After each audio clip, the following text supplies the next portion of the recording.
प्यारे विद्यार्थियों, आज का हमारा विषय है पदार्थ की अवस्थाएं।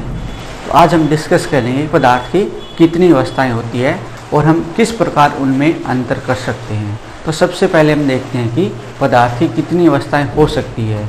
आपने अनेक पदार्थ अपने आसपास में देखे हैं, तो उन पदार्थों में आप कुछ पदार्थ देखते हैं कि कुछ पदार्थ जो है अपने स्थान पर वैसे के वैसे बने रहते हैं। जैसे मान लीजिए आप पानी का गिलास लेते हो, पानी का भरा हुआ गिलास अगर गिर जाता है तो हम क्या देखते हैं, गिलास अपने स्थान पर रहता है लेकिन जल जो है वो दूसरे स्थान पर चला जाता है। उसी प्रकार हम बात करें जो गैस का जो सिलेंडर होता है, उसमें जो सिलेंडर है वह वहीं रहता है लेकिन उसके अंदर की जो गैस है वह बाहर निकल सकती है। तो यहाँ पे हम क्या देखते हैं कि जो सिलेंडर है वह अपने स्थान पर है लेकिन उसके अंदर रखी जो गैस है, जैसे ही हम उसके जो ढक्कन को हम खोलते हैं, उसके जो हम गैस को चालू करने के लिए जो बटन होता है उसको दबाते हैं, तो हम क्या देखते हैं कि जो गैस है वह बाहर निकलना शुरू कर देती है। तो यहाँ पे सिलेंडर अपनी जगह पे है लेकिन उसके अंदर की जो गैस है वह बाहर निकलना शुरू करती है। तो इस प्रकार हम क्या देखते हैं कि कुछ वस्तु ऐसी होती है जिनमें बह सकने का गुण होता है, जो बह सकती है, फ्लो कर सकती है, लेकिन कुछ वस्तु ऐसी होती है जैसे कि हम गिलास की बात करें, सिलेंडर की बात करें, तो वो वस्तुएं जो अपने स्थान पर वैसी की वैसी रहती है। इस प्रकार हम बहुत से गुणों के बारे में अध्ययन करेंगे कि किस प्रकार हम इन अवस्थाओं में अंतर कर सकते हैं। तो पहले हम देखते हैं भी कितनी अवस्थाएं जो है हो सकती है। तो वह है ठोस, द्रव, गैस, प्लाज्मा व बोस आइंस्टीन कंडेंसेट। ये किसी पदार्थ की जो है ये 5 अवस्थाएं हो सकती है। जो प्लाज्मा व बोस आइंस्टीन कंडेंसेट है ये नई अवस्थाओं की खोज हुई है और इन अवस्थाओं के बारे में आप जो है हायर क्लासेज यानी कि उच्च शिक्षा जब ग्रहण करेंगे तब आप इन प्लाज्मा व बोस आइंस्टीन कंडेंसेट के बारे में अध्ययन करेंगे। आज हम जो डिस्कस करने वाले हैं, जिन अवस्थाओं के हम आज डिस्कस करेंगे उनमें होता है ठोस, द्रव व गैस। तो सबसे पहले हम स्टार्ट करते हैं ठोस अवस्था से। आपने बहुत सी जो वस्तुएं देखी है उनमें जैसे मेरे पास ये मार्कर पेन है, जो ये मार्कर पेन है ये भी क्या है, एक ठोस है। अगर आप कुर्सी की बात करें वह भी क्या एक ठोस है। एक मेज़ की बात करते हैं वह ठोस है। आप जो फल खाते हो वह भी क्या होते हैं, ठोस है। आप जो जूस पीते हो वह द्रव है। लेकिन यहाँ पे हम बात कर रहे हैं ठोस की। तो बहुत सी वस्तुएं आप अपने आसपास देखते हो उनमें ठोस वस्तुएं अधिक हैं। तो क्या ठोस वस्तु को हम किस तरह से परिभाषित करते हैं, तो हम क्या देखते हैं, अगर ये मार्कर पेन मेरे पास है, अगर मैं थोड़ा बहुत इसको दबाने की कोशिश करता हूँ, इसके ऊपर प्रेशर लगाने की कोशिश करता हूँ, तो इसके आकार में कोई परिवर्तन नहीं हो रहा है, ना ही इसके आयतन में कोई परिवर्तन हो रहा है। अगर मैं इस वस्तु को किसी भी स्थान पर रखता हूँ, चाहे मैं इसको मेज़ के ऊपर रखता हूँ, चाहे मैं इसको अलमारी के अंदर रखता हूँ, कहीं पर भी रखता हूँ, जितना स्थान यह घेरती है उसका आयतन जो है वही रहता है और उसका आकार भी वही रहेगा। इस मार्कर पेन का आकार जैसा बना हुआ है उसको किसी भी स्थान पर रखा जाए वह अपने आकार में परिवर्तन नहीं करेगा। तो इस प्रकार हम ठोस वस्तुओं को परिभाषित करते हैं कि जिसका आयतन भी निश्चित होता है और जिसका आकार भी निश्चित होता है, उन वस्तुओं को हम क्या बोलते हैं, ठोस वस्तुएं बोलते हैं। यानी ठोस वस्तुएं क्या होती है, जिनका आकार व आयतन क्या होती है, निश्चित होते हैं। तो इस प्रकार जो है ठोस जो होते हैं वो क्या होती है, पदार्थ की वह अवस्था जिसका आकार व आयतन निश्चित होते हैं उसको हम क्या बोलते हैं, ठोस अवस्था बोलते हैं। उदाहरण के लिए हमारे पास क्या आता है, पेन, पत्थर, ईंट, मेज व बहुत सारे उदाहरण आपके सामने होंगे जिनका आकार व आयतन निश्चित रहता है। तो अब हम डिस्कस करेंगे कि ये जो पदार्थ की ठोस अवस्था है उसका क्या कारण है कि इसके आकार में परिवर्तन नहीं हो सकता और इसके आयतन में परिवर्तन नहीं हो सकता जब तक कि इसके ऊपर कोई बाह्य बल ना लगे। तो हम क्या देखते हैं, यहाँ पे देखिए ये जो पदार्थ की जो ठोस अवस्था यहाँ पर मैंने बनाई है, तो यहाँ पे हम क्या देखते हैं, ये जो कण हैं, ये जो कण बनाए गए इसके अंदर, ये क्या देखते हैं कि इनके बीच में जो आकर्षण बल है वो क्या होता है, अधिक होता है। इनके बीच में आकर्षण बल अधिक होगा तो इनके बीच की दूरी क्या होगी, कम होगी, और इनके बीच में रिक्त स्थान क्या होगा, बिल्कुल कम होगा। तो ये एक दूसरे के अंदर इस तरह से एक दूसरे को मजबूत आकर्षण बल के द्वारा जकड़े हुए हैं। तो इस प्रकार हम क्या देखते हैं कि अगर ये एक दूसरे को जकड़े हुए हैं तो उनके आकार में परिवर्तन करना क्या होगा, मुश्किल होगा। यानी जब तक इसके ऊपर कोई बाह्य बल नहीं लगेगा तो इसके आकार में परिवर्तन नहीं हो सकता, क्योंकि ये एक दूसरे को क्या हुए हैं, जकड़े हुए हैं, एक दूसरे के अंदर क्या हुए, धसे हुए हैं। ये चाह कर भी यहाँ से हिल नहीं सकते। इसलिए जब तक इसके ऊपर बाह्य बल ना लगे या इसके तापमान में किसी प्रकार का परिवर्तन ना हो, तब तक हम क्या देखते हैं कि ये जो पदार्थ के जो ये कण है, ठोस वस्तु के जो कण होते हैं, वह एक दूसरे के बिल्कुल पास पास रहते हैं। इनके बीच में कोई भी रिक्त स्थान नहीं होता। तो इस प्रकार जो पदार्थ की जो अवस्था होती है उसके आकार व आयतन में परिवर्तन नहीं किया जा सकता, क्योंकि इनके बीच में कोई भी रिक्त स्थान नहीं है और इनके बीच में क्या होता है, एक मजबूत आकर्षण बल होता है। अब हम डिस्कस करेंगे पदार्थ की द्रव अवस्था के बारे में। तो सबसे अच्छा जो उदाहरण आपके सामने होता है द्रव अवस्था का, वह होता है जल। जो सभी बच्चे आप जो है उस द्रव से परिचित हैं, उस जल से आप क्या है, परिचित हैं। तो हम क्या देखते हैं कि अगर मैं बात करूं कि किस प्रकार हम द्रव को परिभाषित करते हैं, जैसे हमने मार्कर पेन या ठोस वस्तु को हमने परिभाषित किया कि इसके आकार में परिवर्तन नहीं हो सकता और उसके आयतन में भी किसी प्रकार का परिवर्तन नहीं हो सकता। तो इस प्रकार जल के आकार में परिवर्तन हो सकता है, क्या जल के आयतन में परिवर्तन हो सकता है। इसका हम एक उदाहरण के द्वारा हम देखते हैं कि क्या जल के आयतन में परिवर्तन हो सकता है या नहीं हो सकता है। तो इसमें देखिए मेरे पास एक सिरिंज है और इसको मैंने जल से भरा हुआ है और इसके एक टिप के ऊपर मैं यहाँ पे उंगली रखता हूँ और दूसरी तरफ मैं इसके पिस्टन पर दबाव डालता हूँ। तो हम क्या देखते हैं कि इसके आयतन में किसी प्रकार का परिवर्तन नहीं हो रहा है। यहाँ पर मैं दबाने की कोशिश करता हूँ लेकिन यहाँ पे ये इसके आयतन में किसी प्रकार का परिवर्तन नहीं हो रहा है। यहाँ पे ये जो है ये 5 ml है और 5 ml के में इसके आयतन में 5 ml में किसी प्रकार का परिवर्तन नहीं हो रहा है। न तो ये आयतन बढ़ रहा है, न ही आयतन घट रहा है। तो हम क्या कहेंगे, जो द्रव अवस्था होती है उसके आयतन में किसी प्रकार का परिवर्तन नहीं होता। अब बात आती है आकार की, क्या उसके आकार में परिवर्तन हो सकता है। तब देखिए मान लीजिए कि हम क्या देखते हैं कि एक गिलास के अंदर या एक बाल्टी के अंदर मान लीजिए 10 लीटर पानी है, क्या उसको दूसरे बर्तन में ट्रांसफ़र करने पर या घड़े में अगर मैं डालता हूँ तो क्या देखता हूँ उसमें जो पानी की मात्रा है वह तो 10 लीटर ही रहती है, यानी उसका आयतन निश्चित है। वह घड़े में डालने पर भी 10 लीटर ही होगा, लेकिन क्या देखते हैं कि उसका आकार जो होता है वह घड़े के आकार जैसा हो जाता है।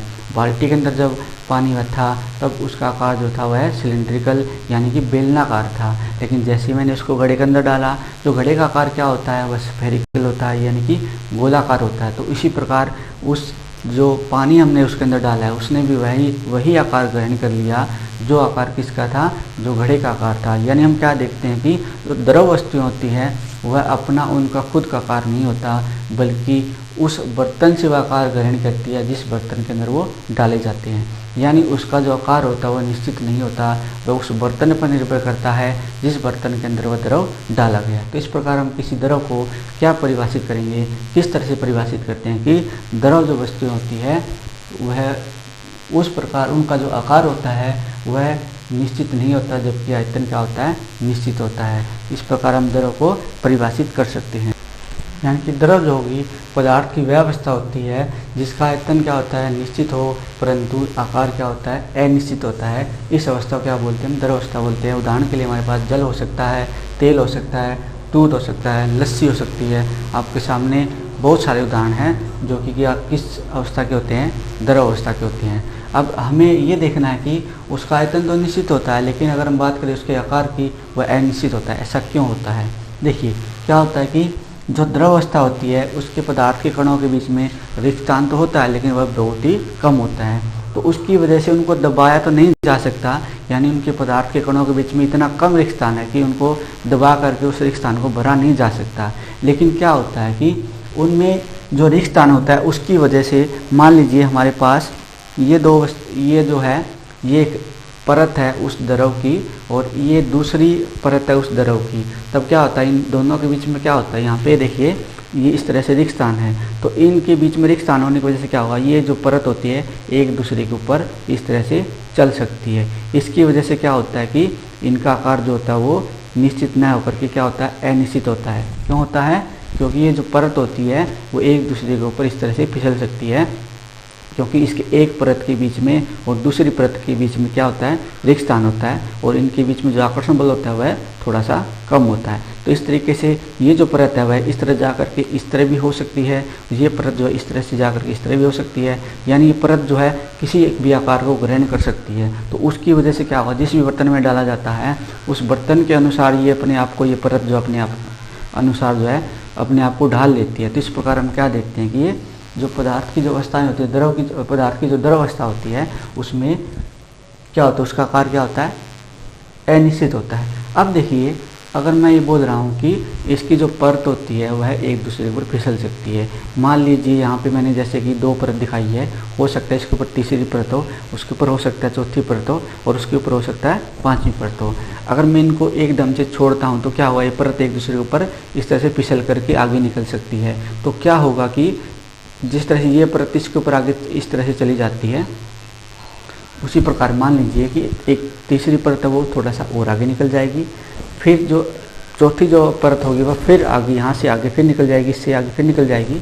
तो हम क्या देखते हैं कि इनमें बहने का गुण आ जाता है। इस परत को आगे चलने की वजह से क्या होता है, इनमें बहने का गुण आ जाता है। जैसे गिलास का जो, जैसे हमने उदाहरण लिया था, जो गिलास के अंदर जो पानी होता है जैसे ही वो गिरता है तो क्या होता है कि जो द्रव उसके अंदर होता है, जो जल है, उसकी परतें जो वो एक दूसरे को फिसल करके आगे निकल जाती है। तो हम क्या देखते हैं कि पदार्थ के अंदर जो होता है वो बहने का गुण होता है, किसके अंदर, द्रव अवस्था के अंदर, क्योंकि उनकी परत जो होती है, एक परत और दूसरी परत के बीच में मजबूत आकर्षण बल नहीं होता है।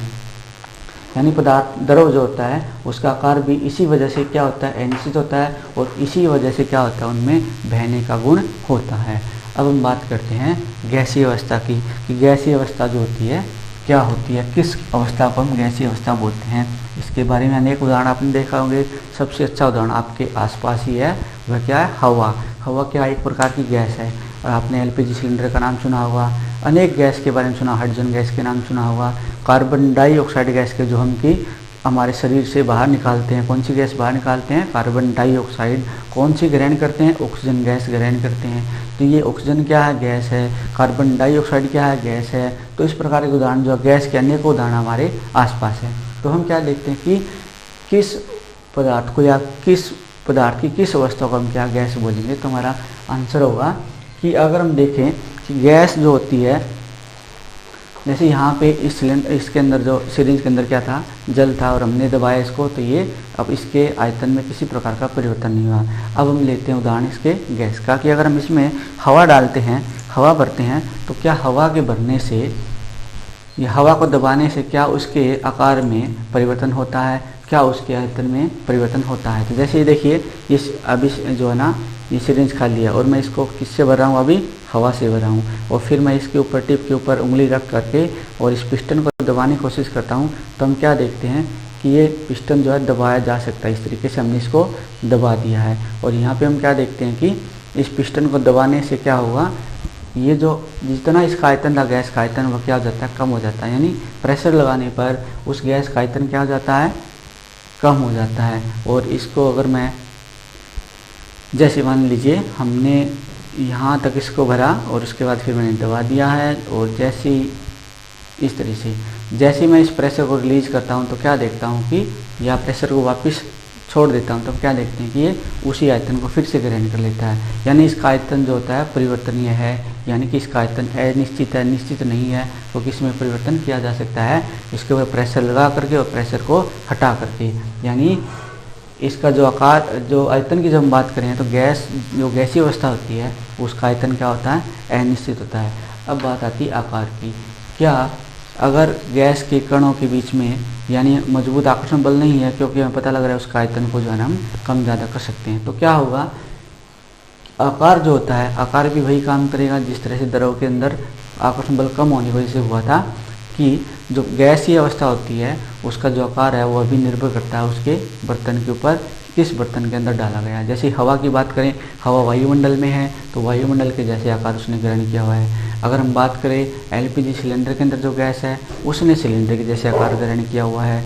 अगर हम बात करें जो गैस का जो गैस है, सिलेंडर वाली गैस, अगर वो लीकेज हो जाती है तो हम क्या देखते हैं कि हमारे सारे घर में फैल जाती है और हमारे घर का जो आकार है उस आकार को वो ग्रहण कर लेती है। तो इस प्रकार हम क्या कहते हैं, गैस का आकार भी क्या होता है, अनिश्चित होता है। तो हम क्या देखते हैं, गैस का जो आयतन था उसको भी क्या हमने क्या देखा, अनिश्चित है, और गैस का जो आकार है वह भी क्या होता है, अनिश्चित है। तो हम क्या कहते हैं, जिस पदार्थ की उस अवस्था को हम गैस बोलेंगे जिसका आयतन व आकार दोनों क्या हो, अनिश्चित हो। तो पदार्थ की वह अवस्था जिसका आकार व आयतन दोनों क्या हो, अनिश्चित हो, उसको क्या बोलते हैं, हम गैसीय अवस्था बोलते हैं। उसका कारण भी वही होता है। लेकिन यहाँ पे हम क्या देखते हैं कि गैस के आयतन को जो है ना अनिश्चित दबाया जा सकता है, क्योंकि गैस के जो कण होते हैं उनके बीच में काफ़ी रिक्त स्थान हो। जैसे यहाँ पे देखिए कितना रिक्त स्थान है, यहाँ पे देखिए बहुत ज़्यादा रिक्त स्थान है, यहाँ पे भी रिक्त स्थान है। तो इनके बीच में जो होता है, इनके कणों के बीच में मजबूत आकर्षण बल नहीं होता है, यानी कि कमज़ोर आकर्षण बल होता है। और उसके साथ साथ इनके बीच के कणों के बीच में क्या होता है, रिक्त स्थान होता है। और जैसे मैं इनको